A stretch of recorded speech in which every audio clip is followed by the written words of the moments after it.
बिस्मिल्लाहिर्रहमानिर्रहीम।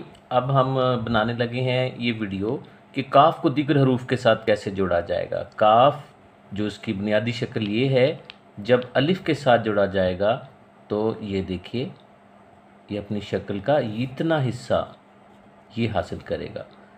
जिस तरह आप काबिल लिखते हैं कि बहुत काबिलियत वाला शख्स है, तो ये एक काबिल शख्स है। जब आप इसे बे की फैमिली के साथ मिलाएंगे तो ये देखिए, ये इसमें याद रखिए कि ये थोड़ा सा ऊपर होगा।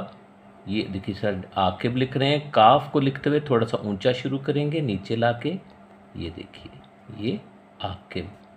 ताकत भी आप इसी के साथ लिख सकते हैं। ये देखिए, तो लिखता, ये काफ को ऊंचा शुरू किया और ये ताकत। तो ये हो गया हमारा काम। इसके बाद देखिए, काफ की फैमिली को जब हम जीम के साथ मिलाएंगे,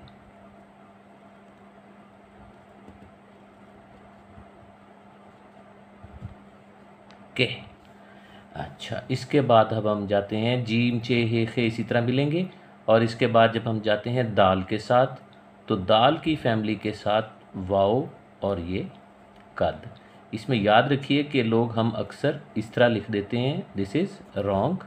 इसको ऊंचा रखेंगे दाल को, और ये ख़तो ये किताबत के असूलों के तहत इसका ये ऊंचा होना बेहतर है। और जिस तरह आप कदर लिखेंगे, जिस तरह आप कद लिखेंगे, जिस तरह आप कुदरत लिखेंगे, तो ये इसी तरह आएगा। इसके बाद रे की फैमिली के साथ ये देखिए, काफ और ये रो। जिस तरह आप कुर्बत लिखते हैं, इसमें ये कुर्बत। तो मेरा ख्याल है कि हमने ये कर लिया। आइंदा अगले उसमें जारी रखेंगे इसी सबक को। ये तख्ती यहाँ तक मुकम्मल हुई।